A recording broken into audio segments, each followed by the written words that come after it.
ازيكم؟ النهارده انا دخلت التريننج روم عندنا في الشركه، لقيت حاجه غريبه. بما ان احنا بنحب التكنولوجي، تعالوا اوريكم بقى التكنولوجي اللي على حق عامله ازاي.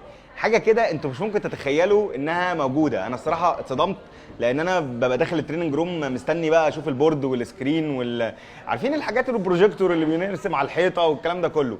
وكنت يعني في الجامعه، ايام الجامعه كان في حاجات سمارت شويه، كانت سكرين كده سمارت بروجيكتور بيضرب فيها بس اللي انا شفته النهارده، تعالوا اوريكم الدنيا جوه عامله ازاي. بصوا يا جماعه، دي التريننج روم بتاعتنا، اوكي. ودي الايه، مش عارف والله اقول الشاشه ولا اقول الايه. يعني خليني النهارده اخدكم في جوله مع هذا الجهاز التكنولوجي اللي الصراحه جامد فشخ. يعني حل كميه مشاكل رهيبه. اول حاجه، احنا هم شالوا من هنا السكرين. احنا كان عندنا سكرين، وكان عندنا بورد كانت موجوده هنا على الجزء ده، وكان لازم يبقى في كمبيوتر مع السكرين والبورد، فكان لازم الحاجات دي كلها تبقى موجوده. لقيتهم في يوم شالوه وحطوا السبوره دي. انتوا شايفينها سبوره صح؟ بس هي في الحقيقه مش سبوره، هي في الحقيقه يعني بصوا كده، لو جينا هنا عملنا كده نختار اللون اللي احنا عايزينه، هي في الحقيقه شاشه.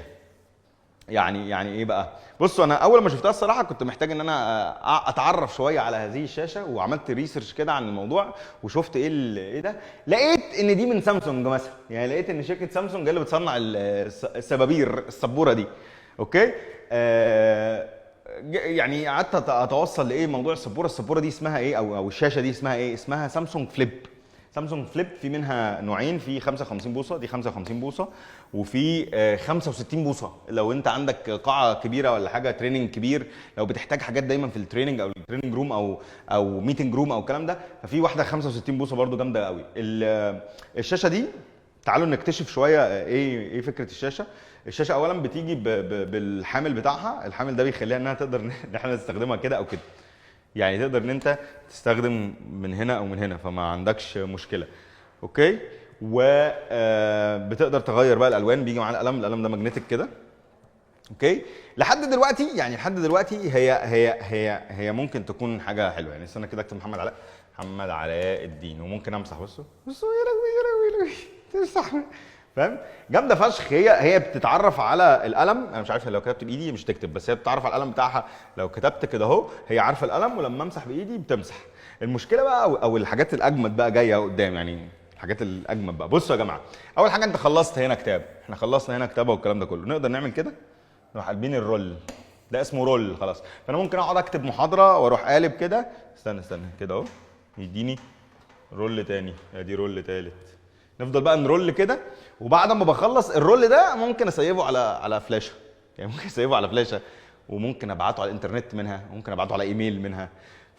فجامد قوي. بصوا برضو لقيت فيها حاجه وانا بلعب كده، ان احنا ممكن لو انت ما بتحبش الوايت بورد، يعني ممكن تبقى بلاك، اوكي. بص كده الموضوع، تختار بقى هنا قلم ابيض، تقدر تعمل ايه، محمد علاء، اوكي. وفي بقى ميزه ان القلم ليه سنين، ففي الجزء اللي ورا تقدر تقول له ده هايلايتر، والهايلايتر اللي ورا ده خليه اصفر مثلا. فانا ممكن اقول ايه، محمد علاء، وتحت علاء دي اروح عامل مثلا ايه، ادي 1 2 3. فانت بقى عندك قلم وبقى عندك الهايلايتر بتاعه، اوكي. ما تنسوش ان دي شاشه، يعني ايه شاشه؟ يعني تقدر ان حضرتك بص كده، بص ركز معايا في الحته دي، نعمل كده. الشاشه دي بتتعامل مع الموبايل، وبتتعامل مع البي سي، وبتتعامل مع يو اس بي، وبتتعامل مع الانترنت، وبتتعامل مع سامسونج ورك سبيس. ايه بقى الفكره؟ الفكره ان اول حاجه انت ممكن تعرض من الموبايل. يعني لو انت معاك موبايل سامسونج، احنا قعدنا نلف كده على موبايل سامسونج، جبنا موبايل سامسونج بتاع واحد صاحبنا 52195، صح؟ مش هنقول الباسورد بتاع الراجل، اوكي. الموبايل بتاعك لو فيه ان اف سي، فتقدر تقول له امبورت من الموبايل، وتروح جايب الموبايل بتاعك وعامله كده، فيقول لك هنبعت الداتا ايه الاخبار، فتقول له ستارت ناو، اوكي. طيب نبص كده نلاقي موبايل الراجل ده، الراجل صاحب الموبايل، ونروح عاملين كده، يلا يا معلم، بقى ايه اللي حصل؟ بقى الموبايل. دي مش صياعه، يعني الموضوع ده مش صياعه. ايه الصياعه بقى؟ ان حضرتك لما تعمل كده تلاقيه تاتش. يعني بص، يعني انت مش متخيل الموضوع. يعني ممكن تخش على البلاي ستور، خلاص الموبايل انت مش محتاج الموبايل، كل حاجه هو الراجل بيلعب اهو، كل حاجه تاتش. يعني انت كده كانك بتتحكم في الموبايل. يعني بصوا الموبايل كده جامد فشخ الحوار. فتقدر هنا، ممكن ما يكونش عنده مثلا انترنت، خلينا نجيب ابس، اوكي، او نخرج خالص بره ونختار مثلا اي حاجه. انا مش عارف، ما بتعاملش مع اندرويد قوي. خلينا نختار ايه، نختار الكاميرا جامده فشخ دي. بص ازيكم عاملين ايه؟ ده الموبايل. اوكي طب انا عايز القط، فاهم؟ جامد جامد جدا. تعالوا نقلب نقلب الكاميرا اوريكم بسنت اللي بتصور فين. بنقلب منين الكاميرا؟ من هنا. بس ازيك يا بسنت عامله ايه؟ اخبارك ايه؟ انت كل حاجه في الموبايل انت خلاص بقى الموبايل كله الكنترول بتاعه من هنا. دي حاجه جامده يعني ان انت خلاص ما بقتش محتاج ان انت تتحكم في الموبايل وممكن تبريزنت من الموبايل بالان اف سي على طول. اوكي طيب احنا مش عايزين الكلام ده، خلينا نخرج خالص بره هذا الموضوع. وبصوا بقى الاجمد ان احنا هنوصلها بكمبيوتر. اوكي يعني انا هوصلها باللابتوب بتاعي، فانا هنا بي سي هقول له بي سي وهقول له اشتغل عن طريق الاتش دي ام اي. انا جبت كابل اتش دي ام اي. فين هو؟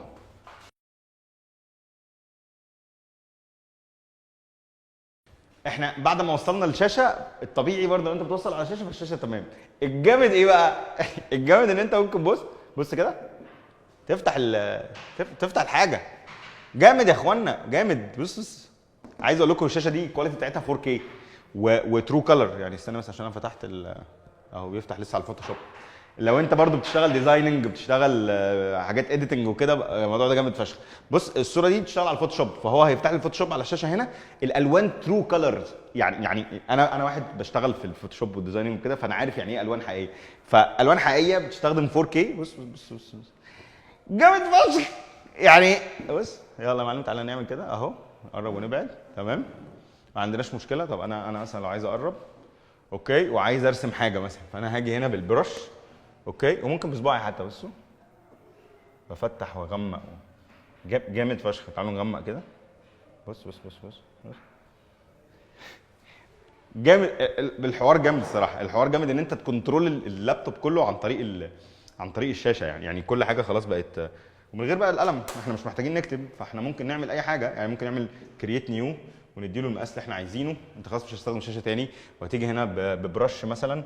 فين البرش هنا؟ راحت فين؟ اهي البرش. ونقول له والله ماشي اهو. تروح مثلا تعمل حاجه ليها علاقه بالديزاين محتاج تكبر تصغر. تكنولوجيا برضو مختلفة يعني. طيب احنا الكلام ده ايه تاني ممكن استخدمه؟ الحلو في كده ان انت ممكن تاخد جزء. يعني بص بيعمل كده سكان للسكرين شوت دي ويعملها لك ان انت تقدر تكتب عليها نوت. يعني تقدر بقى ايه لو بتشرح لحد سوفت وير ولا حاجه تقول له بص يا معلم الحته دي محتاج ان انت تسميها كذا والصوره دي بتتحفظ انها سكرين شوت ومكتوب عليها الحاجه. فبص هو فيها تكنولوجي كده صراحه. انا لسه بلعب يعني فجامد الحوار ده. خليني اقفل كلوز. اوكي انا كده قفلت بص الصوره اهي. الصوره اللي احنا خدناها سكرين شوت اتحطت في البورد اهي بتتنقل كمان. يعني ممكن احركها كده اهي. بصوا ممكن احركها واشرح بقى عليها حاجه. اقول يا جماعه والله شايفين الصوره اللي قدامنا وممكن ادخلها في الرول بتاعي.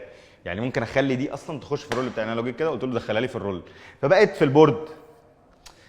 هو السوفت وير جامد الصراحه. عايزين نشوف ايه تاني ممكن نعمله. احنا ممكن بقى نجيب من يو اس بي لو انت معاك فلاشه وعايز تحط عليها برزنتيشن صور فيديوهات. طبعا الموضوع ده فاكسان بمناسبه اللي انا بقوله ده. الحاجات الجامده فشخ دي. الجامد بقى جامد ان الشاشه بتخش على الانترنت.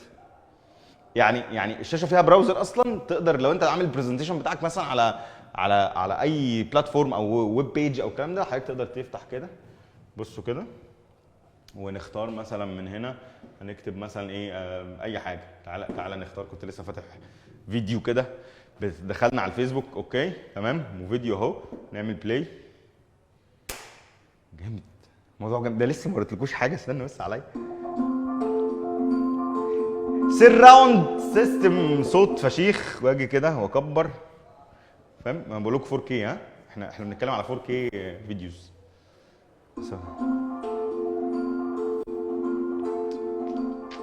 جامد فشخ اوكي. ولو عجبك حته من الفيديو بتروح عامل كده يروح واخد منها سكرين شوت عشان احنا هنكتب عليها هناك بقى.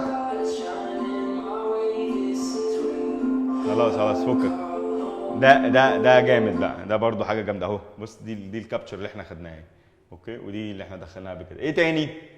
طيب انا عايز اقول لك احنا قلنا كده الحاجات الامبورت اوكي. الاكسبورت بقى هو بيبعت بعد ما تخلص تقدر تبعت الحاجه دي على ايميل.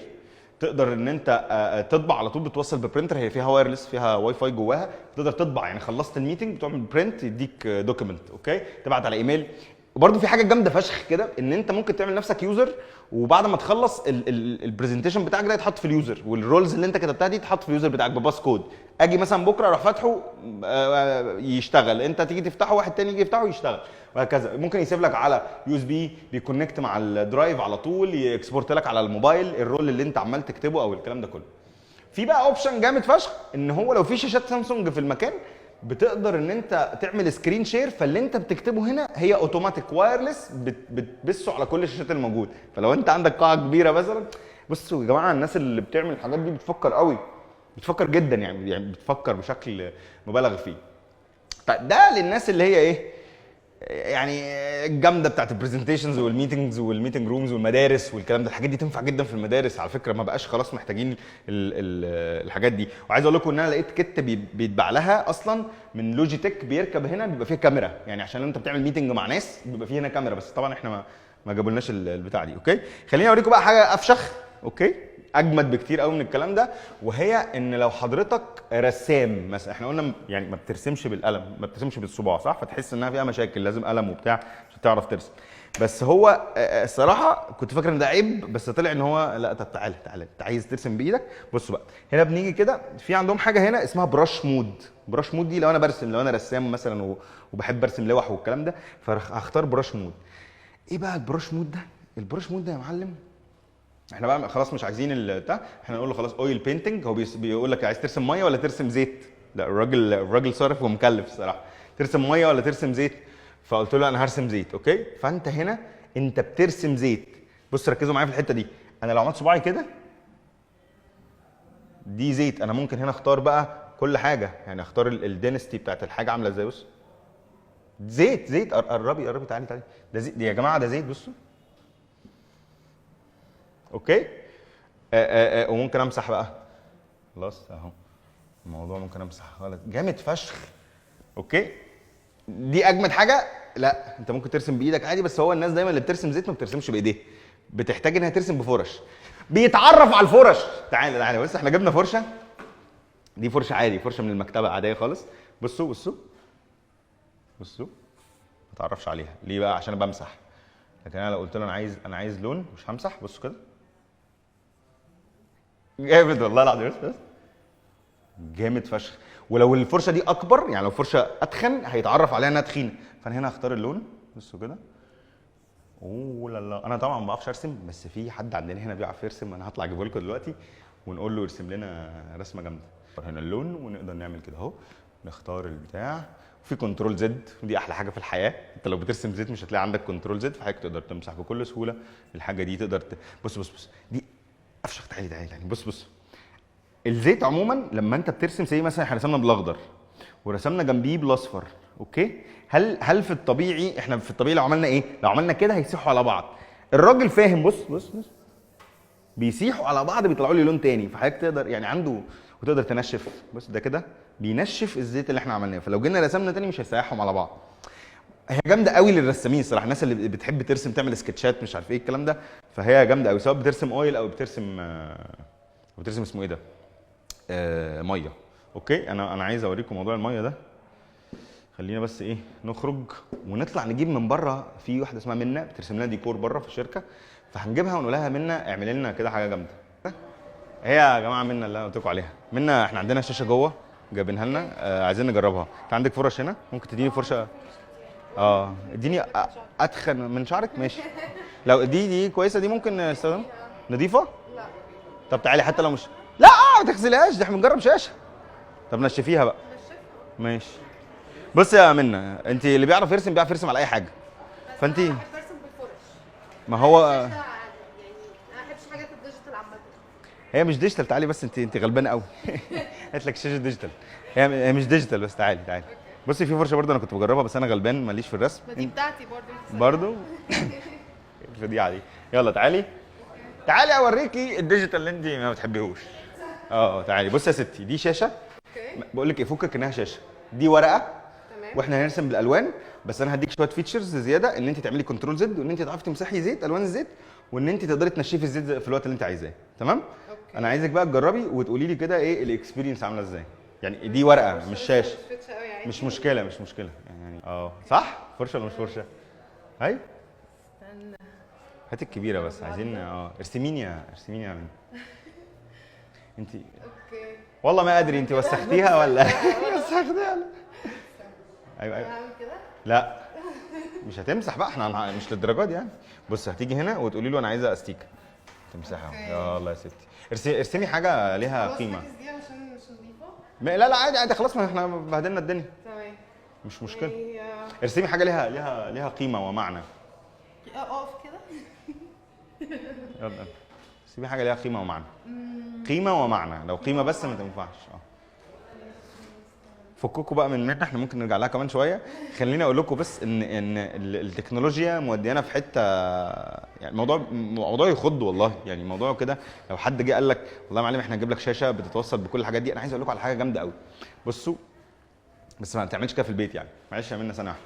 الشاشه دي بما انها هي بتاعت ميتنج رومز والكلام ده، فهي ضد الكسر. ايه ده؟ والله العظيم. بصوا الشاشه جامد فشخ صح؟ والله دخلت عملت سيرش قال لك بقول لك ايه اعمل كده وما فيش حاجه هتحصل. انا خايفه. ما تعملش كده في البيت الشاشه دي بس.